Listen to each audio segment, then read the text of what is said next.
This week's episode covers issues around mental health, and we were lucky enough to have a guest who was really honest and open. So I'm issuing a trigger warning, as some of the content may be distressing for some to hear. If you are affected by any issues in this episode, please check the show notes for details of helplines and links. Thank you. Hi, I'm Yolanda Cope-Stepney and you're listening to Speak On. We talk all things culture, society and well-being.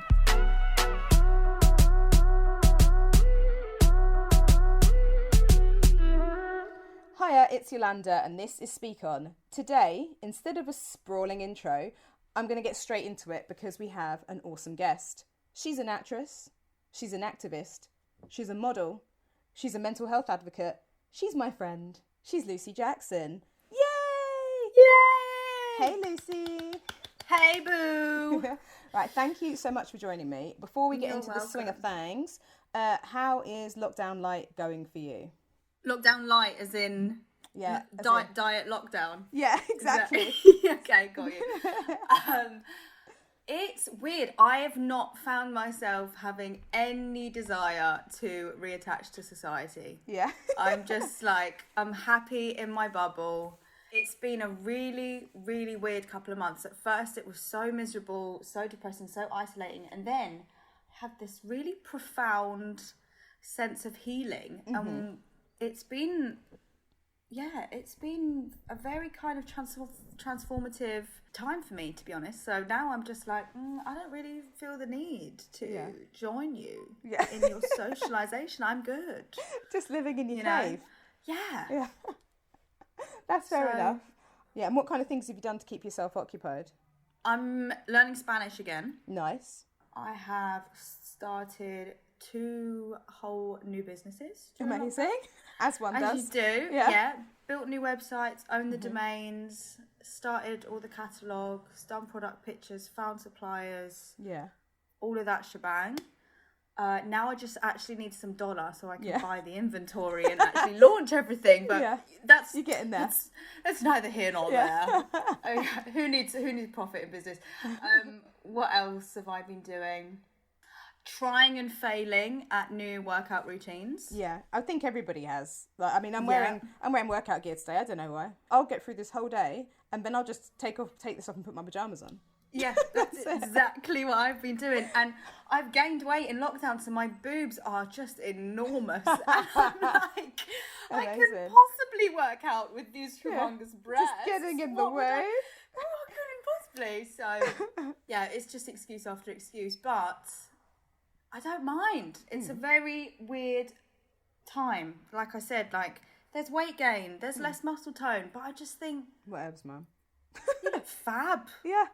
It's like the first time in my life where I'm like, oh, when I don't have exterior shit, I actually value myself and I actually think I'm quite hot. So maybe I should just get rid of all that bullshit and keep telling myself that I'm a queen every day and everything will be all right. Exactly. Seems to be working. You're supposed to keep living in a flat of your own gratuitous praise, and that's what everybody needs to do. Exactly. Yeah, I love that. One more question about lockdown. This is quite an important one. What are you going to change going forward when life starts to normalise again? There's been a big change. As of today, I am 6 days sober. Yes, I have taken the plunge. Yeah. I've armed and ahed with sobriety for a long time, whether I should just just cut down. And obviously, because I had worked in clubs or bartended and things like this in the past, I always was just like, but it's just part of my lifestyle, and I've got so many friends that work in clubs, it would be impossible for me not to. And I think, like so many of us during lockdown, I just found myself drinking so much. And I just wasn't productive at all. I was hungover every day and was sleeping to excess every day and then binge eating, and it just wasn't... I realised I never ever drunk to elevate a situation. Yeah. It was never something that made me feel better. It was always something like, I feel anxious in this social situation, so let's have a drink. Yeah. I want to get shit-faced because I'm sad about something. Or I'm bored. Yeah. I can't really think of another reason why I would ever drink. That's fair enough. Change anything. I did make this decision about a month ago, and then a friend came round and I was saying her, like, I'm just not sure if it is like a cutting down situation or if it is a full on, no, we need to be sober type thing. Yeah. And she was like, oh, like, I'm sure you could just have a few. And I said, but this is what I'm scared of. I don't think I can have a few. This has always been my problem. I can have one and then one bottle, and then whoever I'm drinking with will be able to go to sleep and they will be able to just say enough's enough. Whereas I can't sleep if I drink. I will be up for days. Yeah. And I have no idea why. Even if I'm drinking red wine and it makes you feel sleepy, I just stay up and drink more and more and more. And always end up on my own crying because everybody else has gone to sleep, and it just doesn't bring me anything. So that's fair enough. I have decided to be a sober Sally. That's really good. That's really good. Yeah, I mean, I to be fair, I don't drink to get drunk or anything, but that's because I'm an old bitch and I don't want to do that. But then I just drink things that I really like the flavour of, and will never drink anything else outside of those things, because I'm like, that's not what it's there for me. But when I was younger, and for no reason, because I never even drank to excess or anything, I just stopped drinking for maybe about 4 years. I just decided to be teetotal after uni. I didn't even, it was actually partway through uni, because I didn't even really drink. I drank before university because I had like a year out, and then that was the excess of any drinking I've had in my life. And then when I was at uni, I drank a bit in the first year, and then that's it for 4 years. I just didn't drink anything. What triggered that? Why did you decide to stop? Because I just was like, well, I only drink things that I like. Everybody else around me was always very drunk when I wasn't. And I was like, I just didn't care. You know, I don't like chocolate, and I don't like crisps and sweets. There's just some things I just don't like. I don't see the point of, so I just don't join in. And that kind of ended up being that thing. Basically, guys, what we've got here is a health queen. No, not really, because if you put hummingbird red velvet cake in front of me, then you're about to see something real special. So yeah, it's just people's tastes, isn't it? Yeah, exactly. I'm not much of a chocolate person either, to be honest. I'm much more of a savoury girl. Yeah. So it's But then I felt hopefully I'll get to that point where I can have things, like you say, just for the flavour or something that I actually enjoy the taste of, because then it's for a different reason other than just to get rat-assed. Yeah. So. And I think that's quite good as well. You can like use that time to not even retrain your brain. You just kind of, it's just when I didn't drink, honestly, I didn't notice it. For years, I just didn't notice it. And then it was more so when I started hanging around with Helen, lol, that I started drinking more. But then that's also because then I was like, oh, I like wine. So listeners don't know who she is, but she's our friend that's actually being induced today. She's about to have a baby. She's having a baby. Okay, so on that note, let's go over to what we are really here for. Not just to hear us. No one wants to just hear us catching up. Right. They might do, to be fair. Right, I invited you on today because, as I said before to the listeners, you're a mental health advocate and campaigner, and you also have borderline personality disorder. That's right. And I wanted to find out more about it. Now, I've seen Crazy Ex-Girlfriend, which is a comedy about mental health for anybody that hasn't seen it. It's a comedy with mental health themes, and a character has BPD. But obviously, it's a TV show. It's not a documentary. It's not exhaustive about the condition. But I don't know anything else about it. So I've got a few questions for you, if that's all right. Sure. Okay. Yeah. Cool. Let's take it away. How did you get diagnosed, and what was your journey to that diagnosis? Oh, we're going right into the deep end with this one. Yeah, so it's going straight in. I wasn't diagnosed until 2017. So that's 3 years ago. I had known about BPD and had thought I might have it for a long time because I'd been in and out of mental hospitals for most of my teenage years because of eating disorders and depression. But I had like a major case of imposter syndrome when I had anorexia and bulimia, which I think is kind of normal for a lot of people. I don't know, maybe people tell me, you guys tell me if you have an eating disorder. But I just remember sitting there when I was actually hospitalised in a full-on anorexia ward, and they're telling me like, you're really, really ill. Like, this is really bad. And I just remember thinking like, what is going on? They're gonna figure it out tomorrow that like I'm just a fat bitch and they don't have a clue what's going on, and they're like, it never felt real to me because for me it was always just a coping mechanism to deal with other stuff. And then once I finally did get the diagnosis, all of that made sense because, and I'll get into that, why that makes sense. But I finally got diagnosed in 2017 after, I think, maybe the third suicide attempt, second or third, I can't remember, to be honest. And I was in hospital for, I think, around 2 weeks, and then was transferred to like a crisis unit somewhere in South London. It's weird. All of it's very blurry. Yeah. I think probably because I had taken an overdose. So I was really, really out of it for a good 2 weeks. Yeah. So I think maybe that's why it's blurry, but also it might just be like Also, trauma. it's a and I've traumatic blocked event. it out. Yeah. Yeah. Always weird to think back to things like that and realise that you can't remember that much of it. But anyway, so then I was transferred to a crisis unit. And there was obviously lots of nurses there, but there was also a psychiatrist. So I was actually finally able to be reassessed as an adult.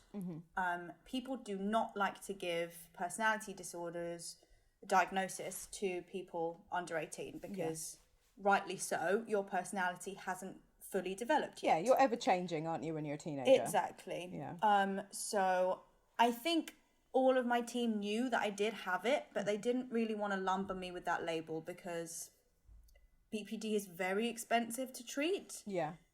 It is very difficult to treat, and there are only a few treatments for it, and there are not many therapists that provide the right treatment for it, and it's also very expensive. Did I already say expensive? You said expensive, but yeah, but no worries. Yes. Well, double it up because Exactly, it's hella because it's really expensive. expensive. Yeah, it's a really good point. Yeah. Yes. So then, when I was not a teenager anymore, was still a teenager, but was older, they finally gave me the diagnosis, this woman of borderline personality disorder, and then gave me like NHS-based outreach programs that they had on offer at the time. None of which, of course, were for borderline personality disorder. Brilliant. Because it's so expensive that the NHS doesn't fund anything for it at all. Just give you something else and hope for the best, which is obviously not the NHS's fault. It is poorly run and poorly funded. It is nothing to do with the people that are actually there trying to help you. Big up the NHS, but yeah. Big up the NHS every damn day, but yeah, it's. I think this is really common for other diagnoses as well, that you'll just get lumbered in and they'll just say, yeah, we can offer you CBT. And it's like, but CBT only works for a very specific type of person. It absolutely categorically does not work for borderline personality disorder. Yeah. And they know this, but what can they do? Why is it that it doesn't work? Because the actual brain functions in a totally different way to a quote-unquote normal brain. In the same way that you can never give someone with post-traumatic stress disorder CBT and expect them to have a full recovery. You might still have like a like a superficial type recovery in a way, just because you're unearthing things and you can have some coping mechanisms, but it's never really going to teach you how to deal with the real core of your issues. Post-traumatic stress disorder and borderline personality disorder have a lot of similarities in the way that the brain reacts to things, in that the fight or flight mode is constantly triggered throughout the day by things that again, quote unquote normal brain would not even register as a threat. Yeah. So obviously this hinders your emotional regulation and thus makes you seem a bit weird to people as well. Because, for example, if people don't reply to messages, if I'm already in a spiral, I can very, very easily tell myself that they hate me, everybody else hates me, nobody knows me, nobody will ever know me, I'm totally alone in the world, I may as well kill myself, and it goes in round and round and down and down and down and down, further and further, and it's very hard to take yourself out of that space and bring yourself back to logic, because your head just goes into fight or flight, like I said. Yeah.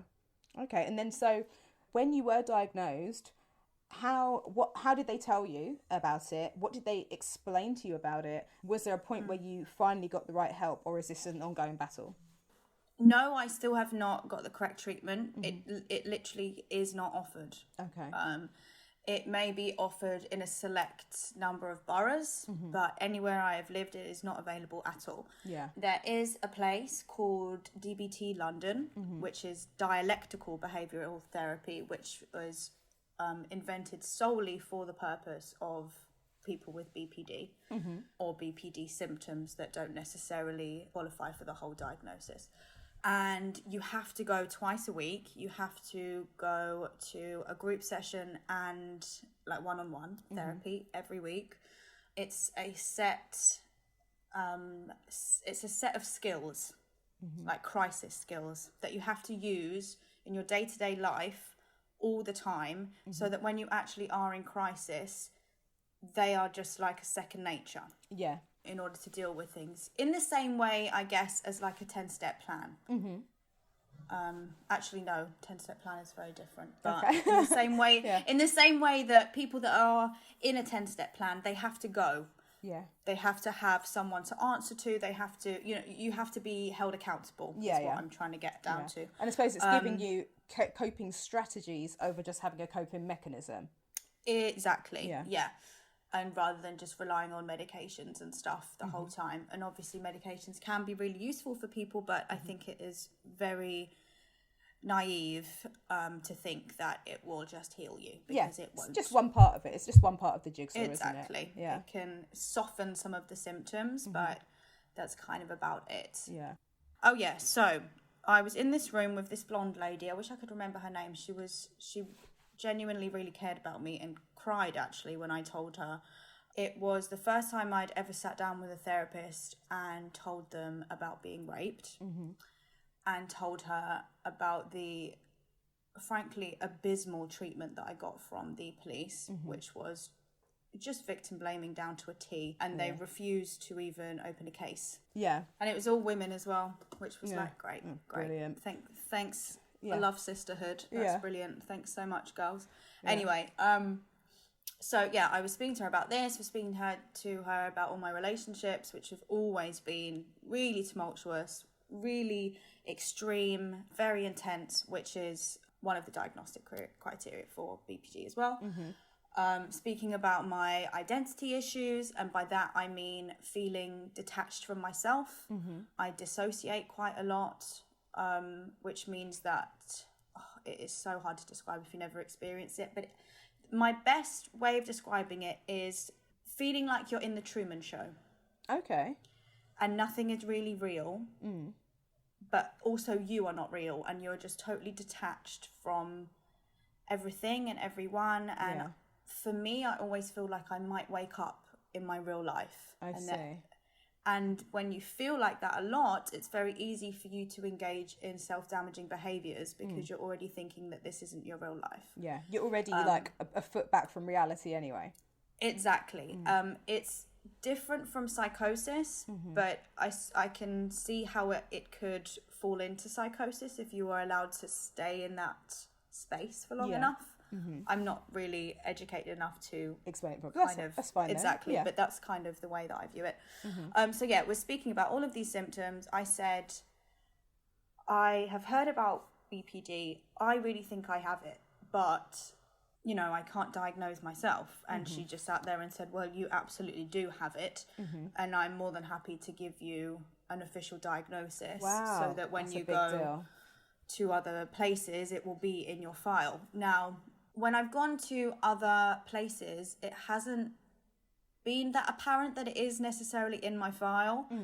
But when I tell them I have borderline personality disorder, it's not really questioned. I think it's maybe just because if you're just looking at a file, it's probably like, right, eating disorder treatment, suicide, like they're just kind of reading the list, It's probably somewhere in there in like the minor details, which is frustrating, because it again means that the type of help that they are automatically looking at is not really based on what I need, and I have to go in there and tell them. But I started recently thinking about how Americans operate when they are going to the doctor or hospitals. And they go in there and they tell them what they need, because they're paying for it. But we don't do that, obviously, because we have this very kind of like, oh, what do you think would be best, please? But actually, it's our own bodies. And a lot of the time, we know what we need. And I think I've been taking advantage of that kind of attitude over the last couple of months and said, look, this medication is not working. You've put me on 100 milligrams, which is obviously a very high dose. It is not changing anything. I have read up on this. Can you try me on these? Yeah. And I think if you go there with a bit of research yourself and not just like blind self-diagnosis, which I can imagine would be very frustrating for a practitioner. Yeah. But actually saying like, I've heard about this. This is the feedback from other people that have my symptoms.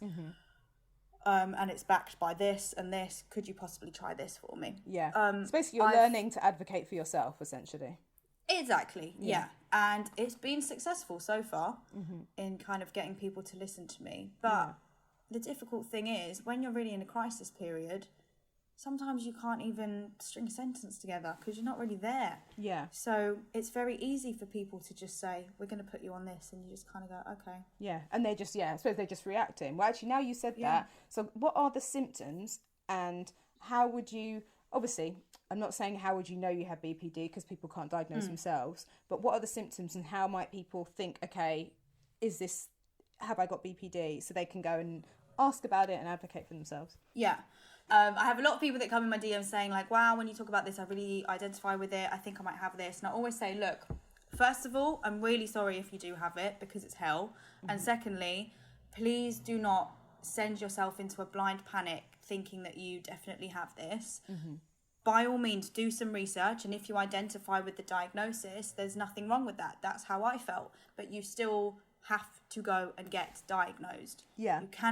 You wouldn't walk around going, I really feel like I've got cancer, you guys. Yeah. And then I really feel like my arm's hanging off. you do have cancer. Like it doesn't work like that. Yeah. You still need to rely on modern medicine. Yeah, I'm afraid so. Shall I get the actual DSM up? Yeah, go for it. So I can run you through everything. Yes, please.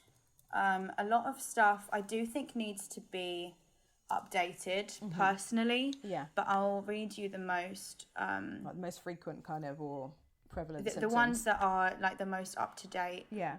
It's called the DSM. Right. Just talk amongst yourselves, everybody. Amuse yourself. Okay. So the main DSM. So the main one and usually the first one is extreme attempts or reactions to feeling abandoned, whether that abandonment is real or imagined. Yeah. And that's an important part because often it is totally imagined. So this can be anything from what you see in films from the girl that say, if you leave me, I'm going to kill myself, to a much smaller scale of if someone doesn't message you back, blocking them and never speaking to them again.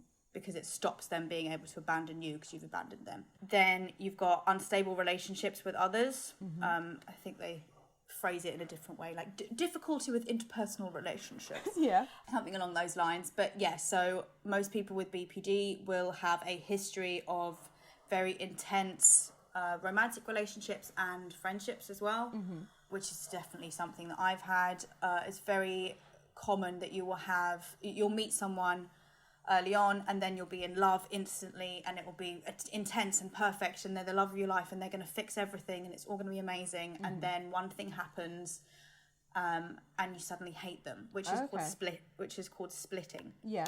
So then we have confused feelings about who you are. So this is identity issues, like I was saying earlier. You might people with BPD, I think this is important to mention as well. People with BPD, it is very common for people to change their sexuality and even change their gender identity because of feelings of dissociation and feeling like you don't fit in or you don't really have a place. And because of that, self-harm is very common as well. So self-harm is another symptom. Okay. But I think self-harm, in my opinion, is directly brought on by dissociation and feelings of detachment from yourself. Like if I look at pictures of myself, they usually are not me in my head, which is a very weird thing. And I thought everybody felt like that, but apparently they don't. I find it very hard to like recognize myself. Yoga helps for that one. That's good. Yoga helps for that one. Okay, so then we've also got being impulsive. So impulsive in some ways obviously can be a benefit to some people. You Yeah. know, they're like, oh, they're spontaneous, they just do whatever they want. But when we speak about borderline personality, we're speaking about behaviors like gambling, overspending, promiscuous sex. When I say promiscuous, I mean lack of self-care, not looking after yourself, not really doing something that is really in your best interest. It might not be a good person, it might you might be really drunk at the time and it's not really something that you want to be doing. Yeah. Substance abuse in general is really common, whether that's drugs, alcohol, whatever. Reckless driving and binge eating, bulimia, is really, really common as well, because it's a coping strategy, as are all addictions, really. Yeah. Then you've got self-harm and suicidal threats and suicidal suicide attempts are extremely common. BPD has the highest rates of suicide for any mental health illness. Oh my goodness, I didn't know this. Yeah. Yeah. Highest suicide rates.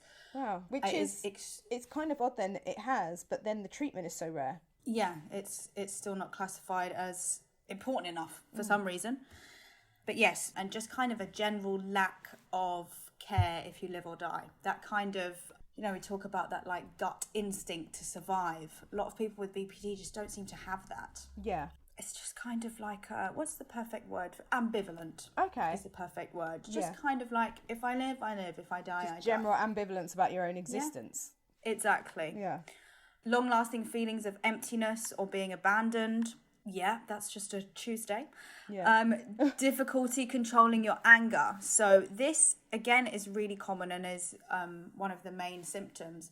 I never really identified with this one. So lots of people with BPD will have huge fits of rage. Yeah. And may even be violent. Oh my goodness. This isn't something that I've identified with personally, but I can definitely see points where I have reached that level of rage, but I'm just one of those people that goes inward when they reach that point of rage. Yeah. So I think it's either you project out or you take it all inwards. And I think I can get to that point of rage, but unfortunately I then will Just like turn it all self-harm inside or instead. binge eat or exactly, and act out in other damaging behaviours.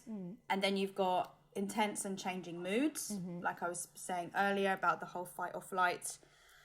Emotional regulation doesn't really exist with BPD, and paranoid thoughts. Yeah. Paranoid thoughts as well, usually concerning like being abandoned or people not liking you, things like that. Oh my goodness. So knowing all these symptoms now, how does it affect your everyday life? Are these symptoms for you ongoing? Are they situational?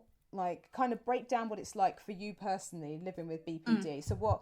I mean, I can't say what does your week look like, because I'm sure it changes all the time. But could you give an example of just like how it affects you? I mean, I'll do it like this. So, at the beginning of lockdown, I was in a really, really bad place. Right now, as I said at the beginning, this whole lockdown has been really transformative for me, and luckily, I can speak about these things and not really feel too cut up about them. It's just kind of, it is what it was, and now I feel better. That's great. So for example, when this lockdown started, I had just gone through yet another breakup, had my little heart broken yet again. I can never, well, I certainly don't let people go easily, and I always just feel outraged. I think I just feel so angry at myself for trusting somebody again. And then just feel enraged that someone could take my kindness for granted. And then, of course, the overwhelming feelings of abandonment and feeling alone, which triggers all of my issues to do with my childhood in terms of abandonment trauma. I unfortunately relapsed really badly with self-harm, so I am still trying to heal up a load of horrible cuts on my legs. I think I was about a stone lighter than I am now, possibly even a stone and a half, because I was just starving myself. And if I was eating, I was throwing it up. I was drinking every day and staying up for like 2 days at a time. I personally have never done any drugs, but I kind of felt like what I would imagine it would be like to be on cocaine. I was like manic. I think maybe just because of the lack of sleep as well, and lack of food. But yeah, I would be like really hyper and would be like, right, well, fuck everyone, I'm just going to create a new business. And I must say, I did create 2 new businesses during this time, because I would like switch in and be like, fuck everyone, I'm going to create an empire. Yeah. Tapping away on my laptop for like 3 days at a time, and then just collapsing for like 48 hours sleeping. It's like you're on Adderall. It's Adderall that does Literally, that. yeah. It was very, very strange. Yeah. Oh, and of course, totally isolating myself from friends. I mean, obviously, we were in lockdown anyway, but taking that to the not extreme. speaking to people. Exactly, not speaking to people. And the only people I would speak to would be kind of enablers, I guess. Yeah. Not that they're bad people. No. I'd still speak to them. They're still friends, but they were also people that were going through shit and were drinking. Yeah. So I knew that they wouldn't call me out on my bullshit. No. They would just let me be a drunk idiot. Yeah. And that's also what I wanted. People want to be around people that sometimes reflect their own experiences and what they're doing right now. People want company, don't they? Sometimes, even in those things where they are also isolating themselves, but then also crave some kind of company as well. Misery loves company. Yeah. And we love to be miserable together. But it doesn't help No. at all. So yes, that was like the beginning of lockdown. And feeling abandoned by everyone, hating everyone, but also desperately just wanting to be loved. Trying new medications, increasing medications, desperately trying to pay for online therapies. Yeah. But they're so expensive. Well, even like BetterHelp and things like that. I haven't used those before, but I know. Well, no, I've used BetterHelp before. But... I've got an online place where I live, because I've recently moved. Yeah. Their mental health services are a lot better than they were where I grew up. They just didn't even exist, basically. Where I am now, they've got like it's called a recovery college, and I've never been to the actual place because I've only joined during lockdown, but they do a bunch of workshops on Zoom, and they've got like women's groups, intention setting, talking about depression, yoga, coping in a crisis, all these different workshops that are available to you totally for free. So that's amazing. I do think ongoing I would need some further one-on-one help that is specifically for BPD.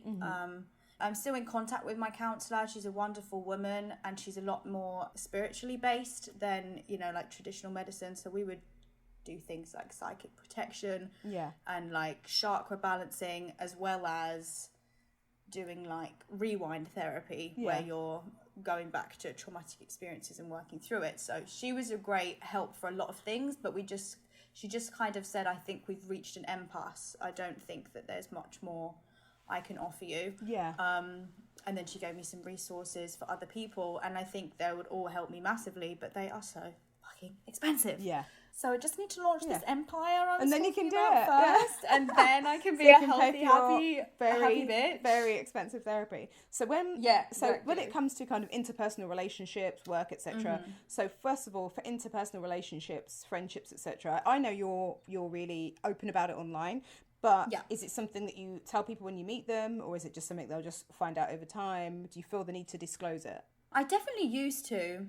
I think it's a very slippery slope getting too attached to your illness.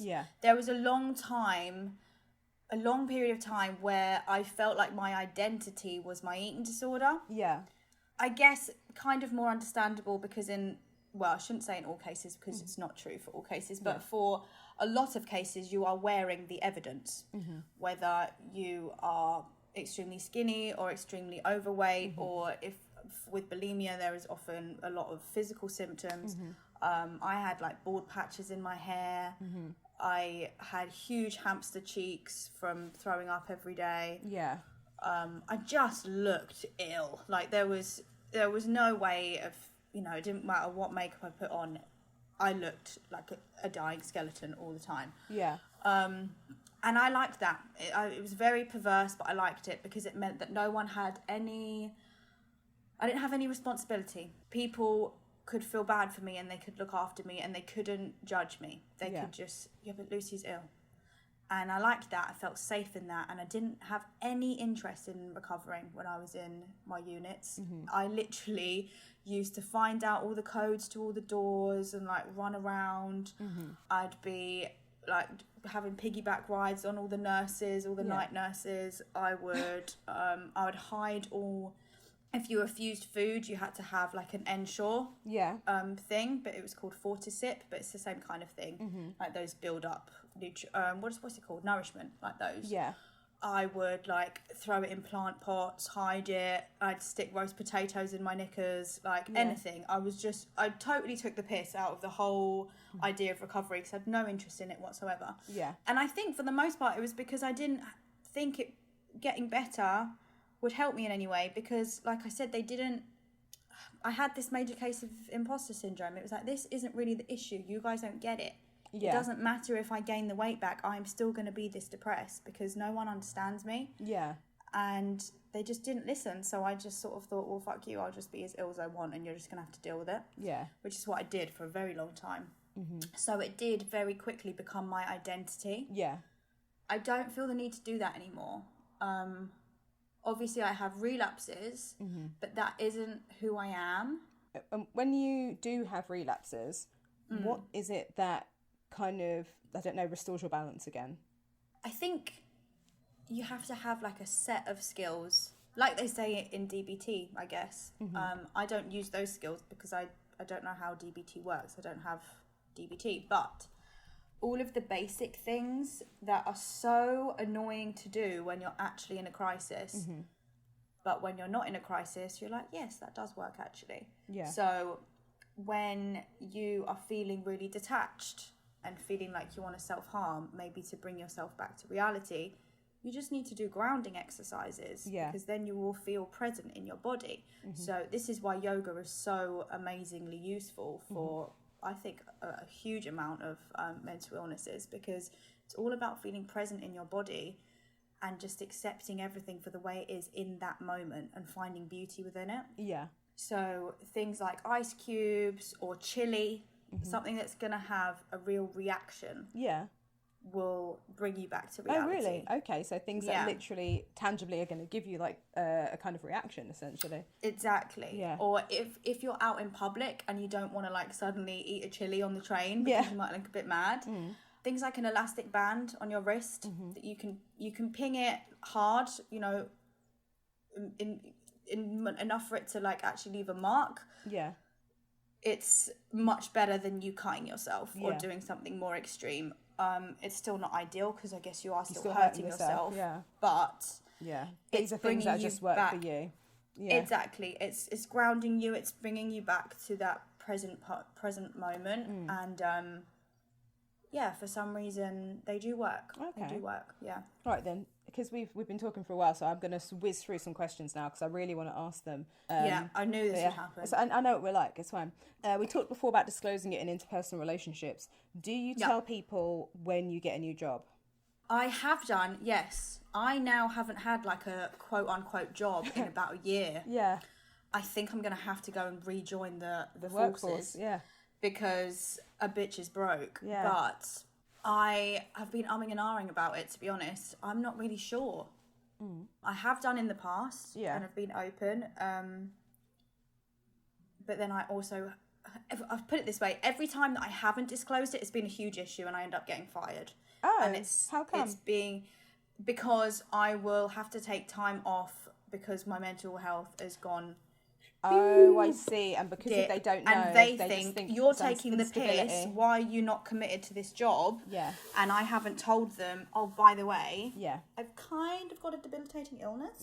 Can I talk to you about that for a second there? And then obviously they are always a lot more understanding. Well, I say always, not always, but I don't know. This is my main reason. It's situational, I guess. You kind of look, you assess, and you'll see over time. I mean, also, it's been about 4 seconds since you've been diagnosed, so you're working it out as you go along, I'm guessing.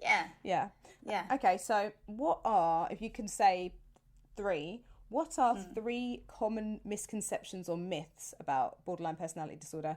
Oh, there are so many. It's very easy to demonize yourself if you have BPD. We are manipulative, we are violent, we are psycho ex-girlfriends, we are evil. Any person that's dating us will have a severe trauma after dating us. These are all things that are openly said by either the medical team, but you can also just find videos on YouTube. Yeah. Often by angry white men who happen to be very ugly a lot of the time as well. Yeah. Go figure. Like you were saying earlier about My Crazy Ex-Girlfriend, obviously that is a comedy TV show. But it's only revealed that she has BPD in the very last season, or the second It's like the to penultimate last, and then, season, yeah. exactly. And then the last season is her actually trying to get better. But up till then, she's just a crazy bitch. Yeah. You know. Yeah. I mean, sorry, spoiler alert for anyone that hasn't seen that. Yeah, sorry. It's a fantastic show. She's a wonderful actress. Yeah, she's amazing. Yeah. And it's clearly kind of like a biography of herself. So, which is called an autobiography, Lucy. You know that. But it's frustrating as well because you do just see all the bad sides of it and all of the things. But also, I'm talking shit. There's no point. There's no point in ignoring the bad side. There are all of these bad things that. But at the end of the day, there's shit people in every community. Let's be honest. Of course. And I suppose with Crazy Ex-Girlfriend, I love that show. It was great. It was written with a really specific arc. So she was able to keep it for that many seasons and wrap it up. And it was this point where you're like, what is that? First of all, haha, isn't this funny? Okay, what's going on here? This is wild. And then you start to learn about it. And the way it talks about and normalizes, even they have a whole song about medication that people are on and how many people are on it, and the way that it talks about and normalizes it is such an interesting arc. So I do urge people to watch it because it's funny, but all the characters are super endearing as well. Especially Daryl. It's just when it gets more and more absurd and insane, and then you're like, okay, now we're back to reality. Yeah, exactly. So actually, that leads on perfectly to my next question. Apart from Crazy Ex-Girlfriend, are there any other representations of BPD on screen that you know of? If you don't worry about it. We can cut this question there's Girl Interrupted, which is one of my favourite films. Angelina Jolie. Yes, Queen Ange and Winona. And Winona Ryder is the one that has borderline personality disorder. Yeah. I actually quite enjoyed her depiction of it. It's just a kind of... again, definitely the ambivalence towards her own life. She's like, I didn't try and kill myself. And they're like, but you drank a bottle of vodka and swallowed a whole bottle of pills. So what were you doing? She's like, just trying to feel real. Yeah. It's just that sense of I was just trying to bring myself to reality, I needed to feel something. I liked her depiction of it. And it is from the diary of a woman who was... hospitalised. Yeah. So it was autobiographical, Yeah, I haven't seen that for a hot minute. I need to watch that again. Okay, so next question. How is dating with BPD? Oh, God.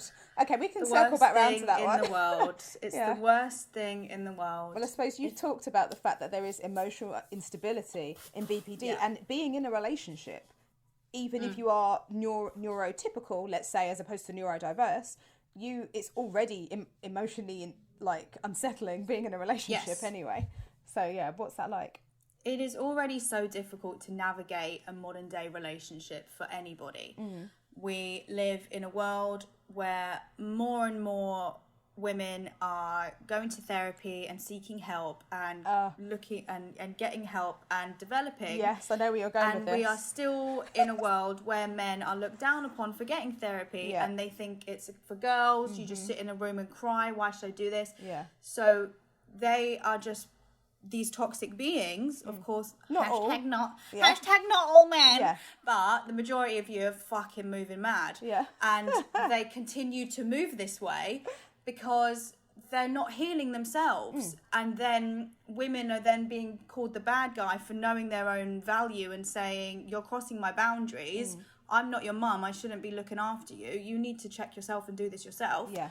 And then women are made out to be the bad guy for knowing their value. I mean, how the hell does that work? I've just spent hundreds and hundreds and hundreds of pounds on therapy, got myself feeling fantastic, loving myself, and you want to come into my life and bring me down? No, thank you. I'll get back on Tinder. This is about dating. Goodbye. You're saying dating with BPD, but this feels like normal dating. What you're talking? Oh yes, that was totally about normal dating. Yeah, but I say what you're describing here, I'm like, this just sounds like completely I just went off on a tangent. That's all right. Well, I get it though. We do so much work because we're socialised to from the moment we start filling in Yes. like kind of magazine quizzes to work out what, I don't know, bloody apple we are and what that means about us as a person, only to then date people that haven't done any of those things, and we become a free therapeutic source because to men them. are conditioned that they don't need to do any of those things, which I think is such a shame, because it would do them the world of good. It really is, because they're just told that they just need to, you know, be tall, have a big dick and earn a lot of money, and you can't go wrong. And there is nothing wrong with those 3 things. No, just again, really aim for those. Disclaimer. But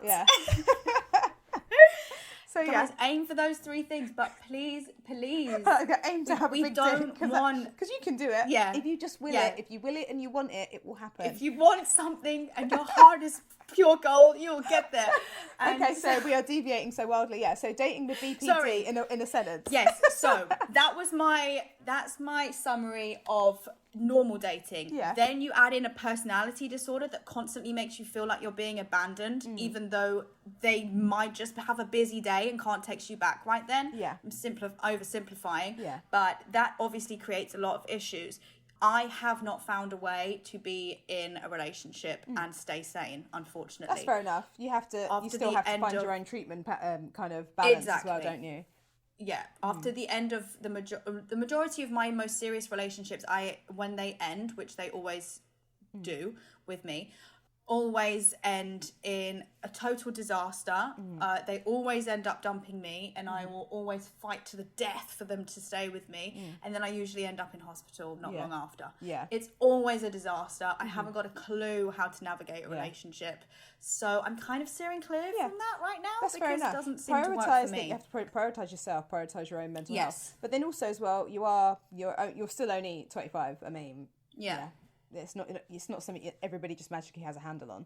Things work or they don't as well. So that's always. And I also think it's important to acknowledge that even though I know that I'm a good person, I know that I'm a kind person, and I have empathy, I also acknowledge my own flaws and the way that being with me, if I am in a crisis period, is difficult. It is laborious. It's not fun to be with someone that is going through all of these things, and that might sound like an awful thing to say, and I do not by any means mean that if you have a mental illness you can't find love. That's not what I'm saying at all. But I do think it is fair to acknowledge that we all have baggage, and unfortunately some of that baggage happens to be illnesses.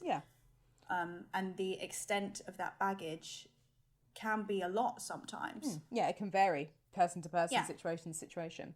Okay, so last question. And this is going to be a hard one, so I'll give you a moment to think about it. What message would you give to other people living with BPD or who suspect they have it? Is there any kind of a sentence or a bit of wisdom you'd like to impart on them? That's why I said you can think about it, because it feels like a big question. Okay. Read and research as much as you can. Marsha Linehan, who is the kind of god of BPD. She had it herself. She developed dialectical behavioural therapy. Go women. Love you women.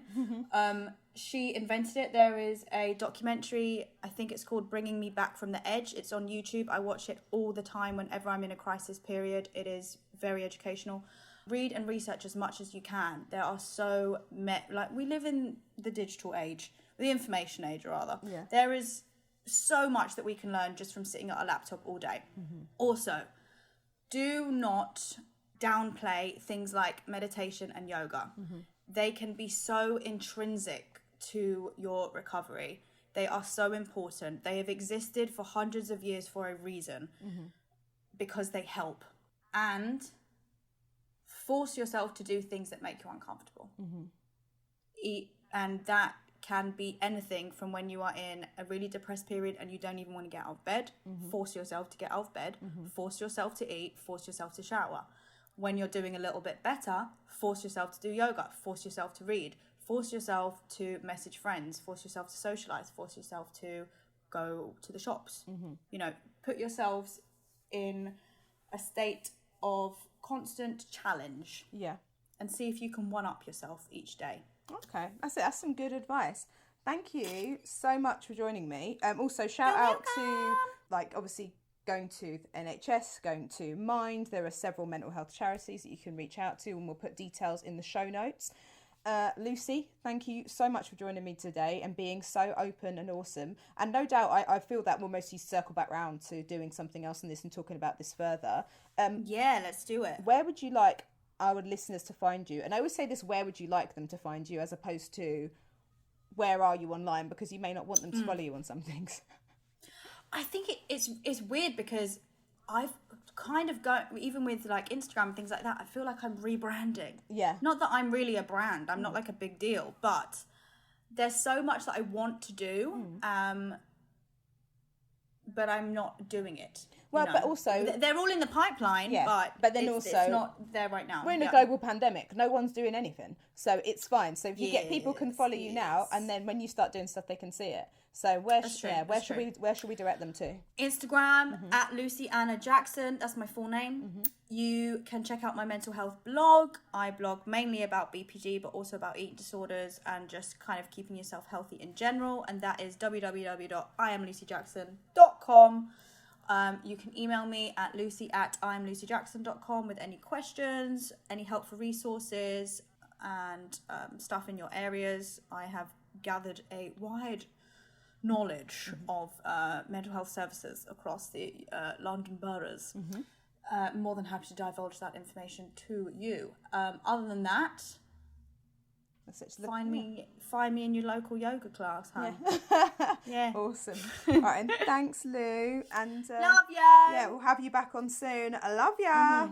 Mwah. Mwah. Love ya.